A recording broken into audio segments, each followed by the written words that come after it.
Namaste guys, welcome to the weekly revision of the series The Hindu Analysis.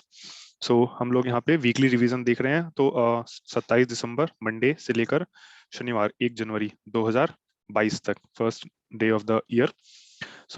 यहाँ तक के जो the Hindu के जो हमने एनालिसिस देखे हैं उनका जो जो निचोड़ रहा है, जो जो टॉपिक वाइज टॉपिक लिस्टिंग रही है, वो सारे टॉपिक्स आपको यहाँ मिल जाएंगे। तो पूरे वीक में अगर आपने जो है द हिंदू को मिस किया है या अखबार नहीं पढ़ पाए हैं तो ये वीडियो खास आपके लिए है। तो let's start and this is me, presented by me, Pawan Kumar Shukla. I have cleared the written examination of National Defense Academy, Combined Defense Services, Air Force Common Admission Test, Intelligence Bureau, and also appeared in Service Selection Board 7 times. And currently preparing for UPSC CSE. So I have a wide experience of dealing with such issues. So today, 1st January is celebrated as, of course, New Year in the Gregorian calendar, but I don't understand the logic behind this. ना मौसम बदलता है ना कुछ बदलता है। In fact जो Hindu new year calendar है और द नवरोज और इवन इस्लामिक कैलेंडर, उसमें जब मौसम बदलता है and the season get changed, फसल जब नई बोनी शुरू होती है, पुरानी कटती है, तब उसको न्यू ईयर मनाया जाता है। सो खैर, happy new year. So coming to the topic, पहला टॉपिक है पॉलिटी का। तो पॉलिटी में क्या क्या चीजें न्यूज में रही हैं। पहला यूएपीए, ऑफ कोर्स यूएपीए तो हर टाइम से न्यूज में रह रहा है, 1967 में जो आया था, और रिसेंट अमेंडमेंट जो हुआ है 2019 में, जिसमें जो इंडिविजुअल पर्सन्स को भी टेररिस्ट डिक्लेयर करने की पावर जो है सरकार को मिल गई है। पहले सिर्फ ऑर्गेनाइजेशन को ही डिक्लेयर किया जा सकता था, अभी जो है इंडिविजुअल को भी किया जा सकता है खासकर। और फिर section 153A of Indian penal code, ये न्यूज में इसलिए रहा, हरिद्वार धर्म संसद को लेके कुछ चीजें चल रही थी। तो section 153A Indian penal code का वो है promoting enmity between different religious groups on the ground of religion.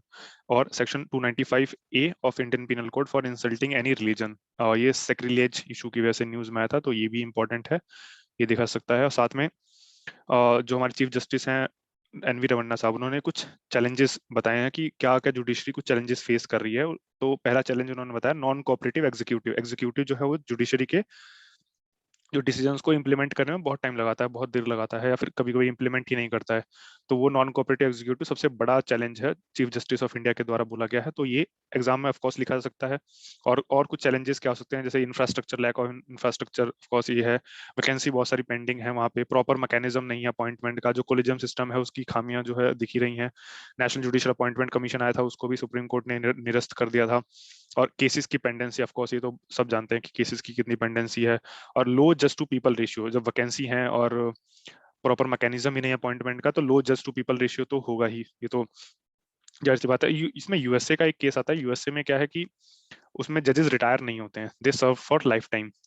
So of course in India में ये नहीं किया सकता। इंडिया की पॉपुलेशन बहुत वास्ट है, अनएम्प्लॉयमेंट बहुत ज्यादा है, तो नए जजेस को अपॉइंट करना ही जो है वो एक कारगर तरीका होगा। तो ऑल इंडिया जुडिशियल सर्विसेज जो 42nd अमेंडमेंट के बाद लाई गई थी, उसको जो है इम्प्लीमेंट करना वो इम्पोर्टेंट है। पौंडीचेरी और पुडुचेरी ये न्यूज में रहा था, क्योंकि इसके मुख्यमंत्री ने अभी इसको फुल स्टेट बनाने की मांग करी है। तो पुडुचेरी जो है वो क्या है, एक तो 1954 तक ये फॉर्मर फ्रेंच कॉलोनी था, और ये 4 अलग अलग डिस्ट्रिक्ट में फैला हुआ है। पुडुचेरी कराईकल जो तमिलनाडु से घिरे हुए हैं, माहे जो केरला से घिरा हुआ है, यनम जो आंध्र प्रदेश से घिरा हुआ है। तो ये सारे घिरे हुए हैं। और साथ में दिल्ली और पौंडीचेरी जो है उसको 1992 में दोनों को उसकी इजाजत दी गई थी कि यहाँ के जो एमएलए होंगे वो प्रेसिडेंट के इलेक्शन में वोट कर पाएंगे, ये इंपॉर्टेंट है। और सबसे पहले जो असेंबली थी यहाँ पे, दिल्ली में ऑफकोर्स 1992 में आई थी असेंबली, बट पौंडीचेरी में जो है 1961 और 62 के अराउंड ही आ गई थी असेंबली, तो ये भी इंपॉर्टेंट है। साथ में आर्टिकल 2 ये किस लिए होता है कि एनी स्टेट, किसी भी स्टेट को एडमिट करना है भारत से बाहर से इंडिया में, तो उसके लिए आर्टिकल 2 यूज होता है। और आर्टिकल 3 यूज होता है किसी स्टेट को यूनियन टेरिटरी में तोड़ना है, या यूनियन टेरिटरी को स्टेट में बनाना है, या 2 स्टेट्स को मर्ज करना है, या एक स्टेट को बांट के 2 स्टेट में करना है। Any type of permutation combination that you can see is done by article 3। So Jammu Kashmir was also divided by using article 3 only. So ये न्यूज में था। और साथ में गोवा के लिबरेशन डे तो काफी 19 दिसंबर को ही था, वो भी न्यूज में था। लेकिन गोवा भी एक फॉर्मर पोर्टुगीज कॉलोनी थी, उसको भी भारत में मिलाया गया था आर्टिकल 2 के तहत पहले 1961 में, फिर आर्टिकल 3 के तहत उसको जो है फुल राज्य का दर्जा दिया गया 1987 में। तो ये इंपॉर्टेंट है। साथ में फॉरेन कंट्रीब्यूशन रेगुलेशन एक्ट, ये भी इंपॉर्टेंट था न्यूज में, क्योंकि मदर टेरेसा की कोई ऑर्गेनाइजेशन थी, कोई एनजीओ थी, उसको जो है उसका लाइसेंस रिन्यू करने की बात चल रही थी, तो एफसीआरए इसलिए न्यूज में आया है, ये इंपॉर्टेंट है। साथ में मदर टेरेसा की बात है तो वो नेचुरलाइज सिटीजन थी भारत की, तो सिटीजनशिप लेने के क्या क्या तरीके हैं, 4 या 5 तरीके हैं, और part 2 of the Indian constitution में उसका जिक्र किया गया है, ये भी इंपॉर्टेंट है। फिर एंटीसिपेटरी बेल, ये न्यूज में था। तो एंटीसिपेटरी बेल क्या होता है? अरेस्ट से पहले ही बेल लेना, वो एंटीसिपेटरी बेल है। फिर रेगुलर बेल जो अरेस्ट के बाद ऑफ कोर्स होता है, इंतरिम बेल जो कुछ समय के लिए। बट 3 तरह की बेल्स होती हैं, ये इंपॉर्टेंट है पढ़ना, ये पूछा सकता है और डेफिनेशन के फॉर्म में, स्टेटमेंट के फॉर्म में। क्रिमिनलाइजेशन ऑफ पॉलिटिक्स, ये न्यूज में था, इसके लिए सेक्शन 8 जो है उसके 4 क्लॉजेज हैं, clause 8 clause 1, 8 clause 2, 8 clause 3, 8 clause 4। 8 clause 4 बड़ा वो है, कंट्रोवर्शियल है, और फेमस जो लिली थॉमस केस हुआ 2013 में, उसमें 8 क्लॉज 4 को अनकॉन्स्टिट्यूशनल डिक्लेयर किया था सुप्रीम कोर्ट ने, तो ये भी इंपॉर्टेंट है। साथ में MC Mehta case, privacy judgement, अर्थशास्त्र, अडल्ट्री, ये एक ही केस से रिलेटेड नहीं है, ये इंडियनाइजेशन ऑफ जुडिशरी के ऊपर एक आर्टिकल था, उसमें सारे केसेस का जिक्र था। एमसी मेहता केस वाज 1986 में था, जिसमें आर्टिकल 21 के तहत राइट टू हेल्दी एनवायरनमेंट को इंक्लूड किया गया था, राइट टू लाइफ में। Privacy judgement of course we know article 21 में ही है, जो कि पुट्टास्वामी केस में हुआ था। अर्थशास्त्र कौटिल्य ने लिखी थी, जो कि मौर्यन एम्पायर की हिस्ट्री के बारे में है, और स्टेट क्राफ्ट के बारे में है, स्टेट्समैनशिप के बारे में है।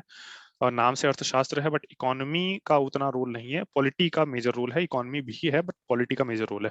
और अडल्ट्री ऑफ कोर्स 497 जो जोसेफ शाइन केस था आई गेस, उसमें जो है डिक्रिमिनलाइज किया गया था।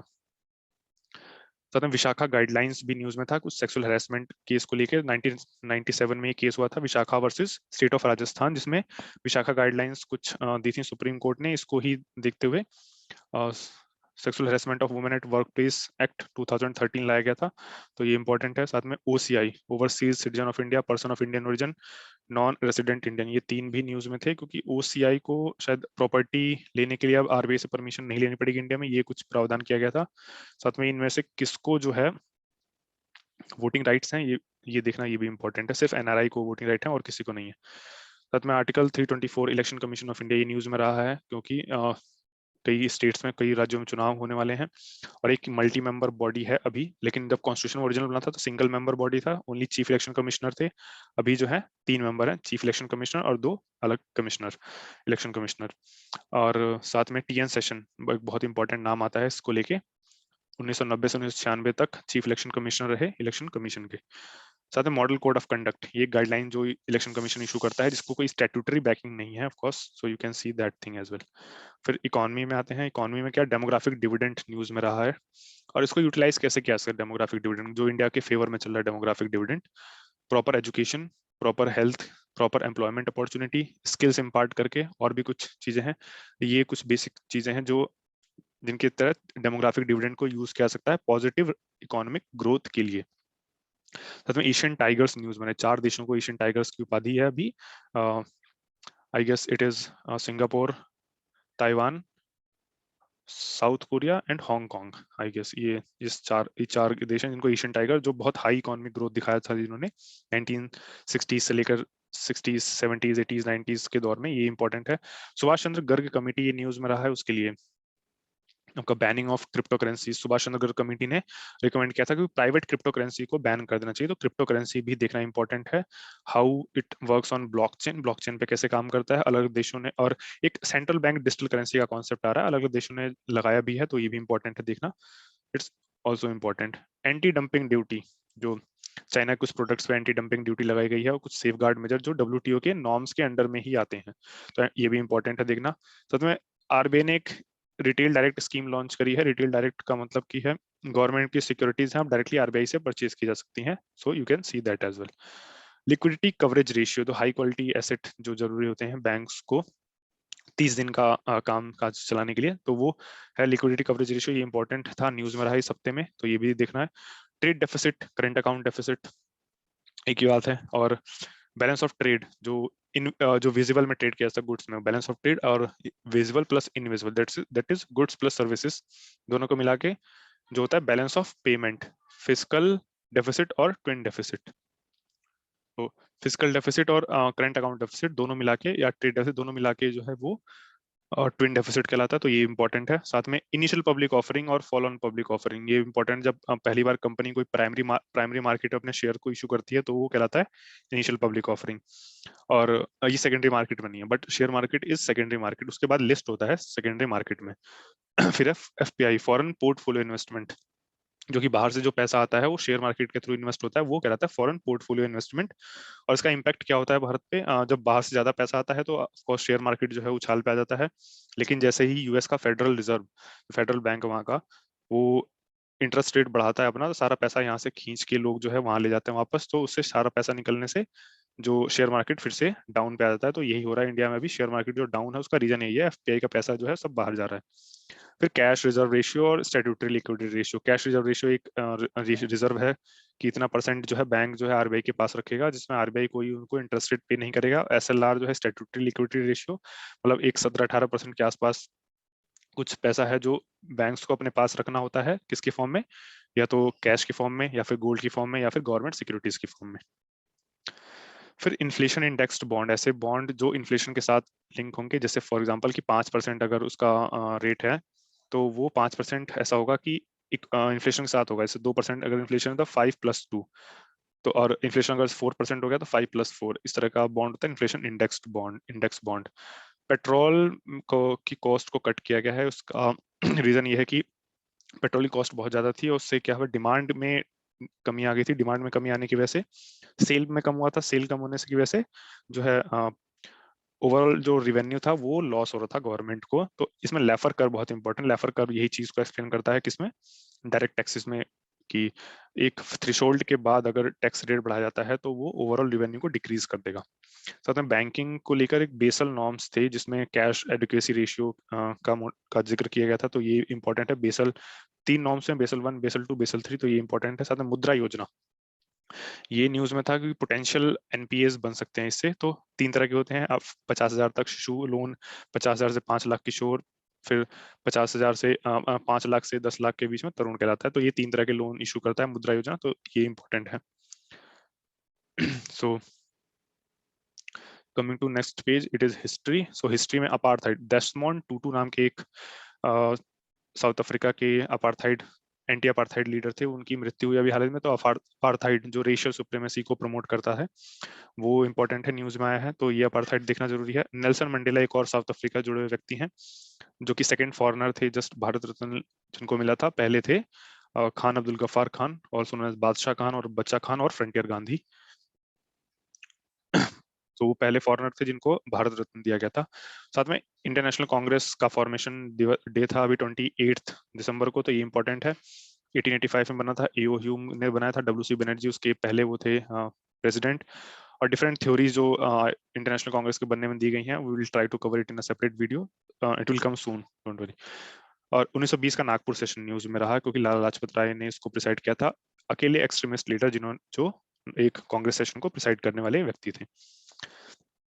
आर्यन इन्वेजन की थ्योरी, अभी आईआईटी खड़गपुर ने एक नया कैलेंडर निकाला है, उसमें बोला गया कि आर्यन इन्वेजन जो है एक मिथ था। तो आर्यन है क्या? बेसिकली आर्यन एक रेस नहीं है, एक लिंग्विस्टिक ग्रुप है ये, जो इंडो आर्यन लैंग्वेजेस को बोलता है। और ये क्लासिफाई किसने किया था? एक इटालियन लिंग्विस्टिक साइंटिस्ट थे, फिलिपो सेसिटी, उन्होंने क्लासिफाई किया था, तो ये इंपॉर्टेंट है। साथ में 24 परगना डिस्ट्रिक्ट, वो गंगा सागर मेला को लेके, ये 24 परगना डिस्ट्रिक्ट ये न्यूज में था।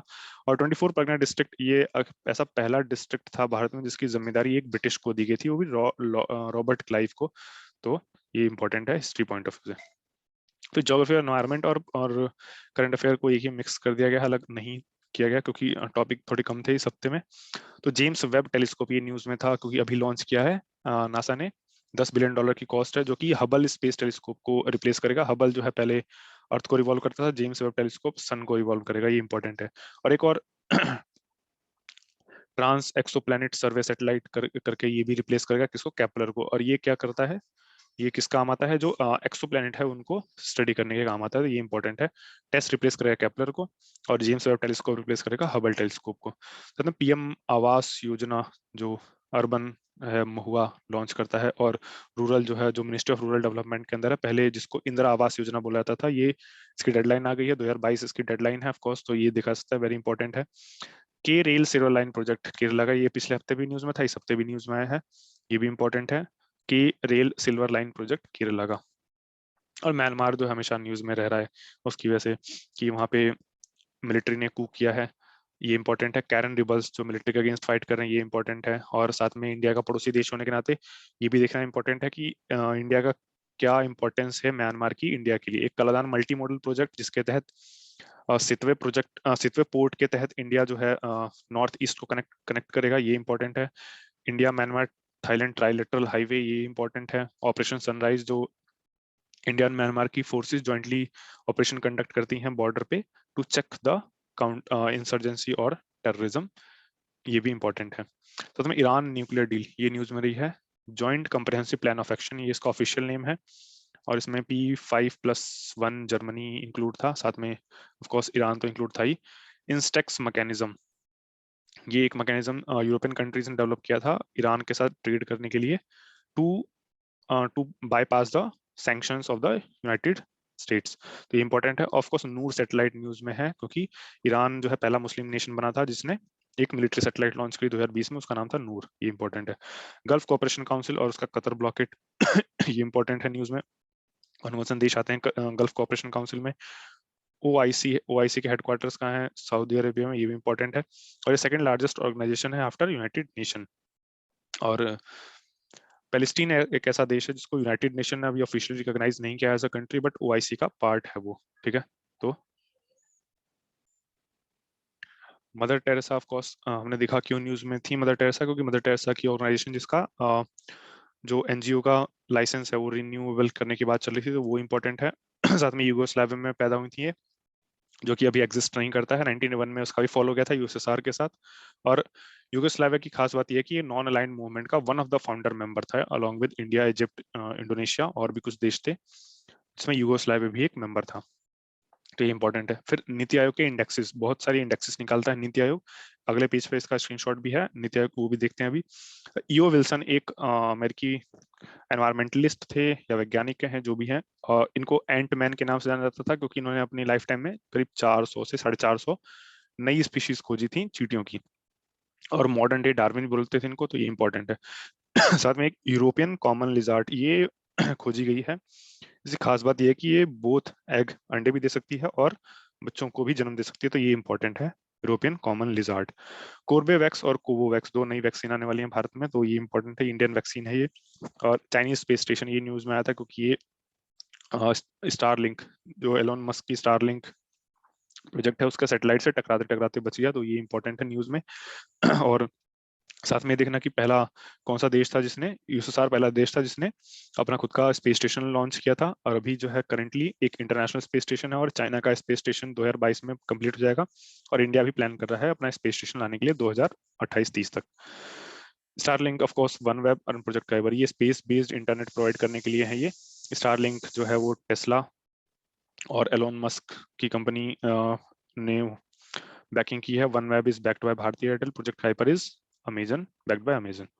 सो हाँ, ये इंडेक्सेस हैं जो नीति आयोग निकालता है। Agriculture transformation index, composite water management index, district hospital index, export preparedness index, global innovation index, India innovation index, multi dimensional poverty index, school education quality index, SDG India index, state energy index और state health index.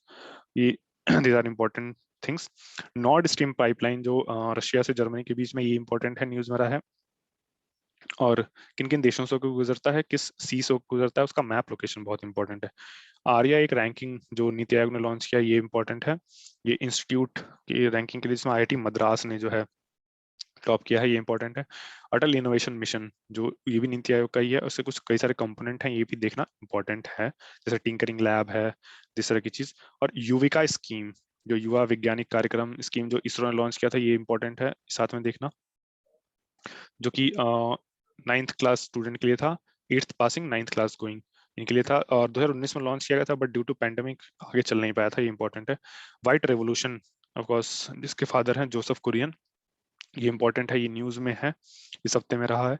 और साथ में एक चीज देखनी है कि काऊ जो है, गाय जो है, वो एक टेम्परेट एनिमल है, ट्रॉपिकल एनिमल नहीं है।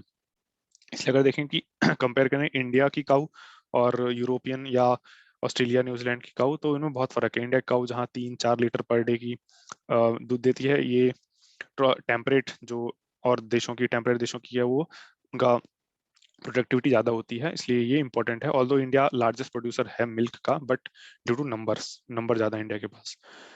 साथ में नॉर्थ ईस्ट मानसून न्यूज में है, क्योंकि ये अभी नॉर्थ ईस्ट और मानसून रिट्रीट कर रहा है, जिससे तमिलनाडु में बारिश का माहौल है, ये इंपॉर्टेंट है। गंगा सागर मेला, ये एक इंपॉर्टेंट चीज पता लगी है सप्ताह में, जो कि सेकंड बिगेस्ट फेयर है कुंभ के बाद।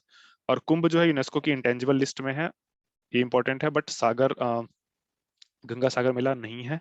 और ये कहाँ होता है? सागर आइलैंड है एक वेस्ट बंगाल में, वहां पर आयोजन किया जाता है इसका, गंगा सागर मेला का। तो इंडियन पेंगोलिन ये न्यूज में रहा है, इसका आईयूसीएन स्टेटस एंडेंजर्ड है, और schedule 1 wild life protection act 1972 का भी पार्ट है ये। साहित्य अकेडमी, साहित्य अकेडमी अवार्ड ये न्यूज में है, अभी फिलहाल इस साल कम भाषाओं में दिया गया है, बट यूजुअली 24 भाषाओं में दिया जाता है, जिसमें 22 तो शेड्यूल्ड लैंग्वेजेस हैं जो 8 शेड्यूल में मेंशन है, उसके अलावा इंग्लिश और राजस्थानी, ये 2 भाषाएं हैं इंपॉर्टेंट। और साथ में कुछ मैप लोकेशन देखते हैं कौन कौन सी न्यूज में रही है। चांगू लेक सिक्किम में है, ये मैप में देखना इंपॉर्टेंट है map location. Mozambique channel news में रहा है, मोजाम्बिक के पास of course we know, but see it on map also. Madagascar news में रहा है, और ये one of the vanilla island है, और वेनिला आइलैंड कहाँ है ये इंपॉर्टेंट है देखना। गोलन हाइट, और बहुत सारे मैप लोकेशन तो सिर्फ इसराइल की वजह से न्यूज में आ जाते हैं, कि गोलन हाइट एक सीरिया का पार्ट था, बट 1967 वॉर में जो है इसको इसराइल ने कैप्चर कर लिया था, और रिसेंटली इसको यूएस ने रिकॉग्नाइज भी किया था as a territory of Israel. तो ये गोलन हाइट इंपॉर्टेंट है देखना लोकेशन। मालदीव्स की लोकेशन इंपॉर्टेंट है, इंडिया आउट कैंपेन चल रहा है यहाँ पे। लताकिया पोर्ट ऑफ सीरिया, यहाँ पे कहा जा रहा है कि S-400 को कुछ चकमा देके इसी पोर्ट पर सीरिया ने इसराइल ने बॉम्बिंग करी है। तो लताकिया पोर्ट सीरिया का, ये इंपॉर्टेंट है, मेडिटेरियन सी से लोकेशन देखना इंपॉर्टेंट है। तो that's all from this week. ये हफ्ते में काफी चीजें न्यूज में रही हैं, तो इन सबको देखना इंपॉर्टेंट है यूपीएससी पॉइंट ऑफ व्यू से और other examination point of view से। तो will meet next week again with another weekly revision video. Till then, thank you.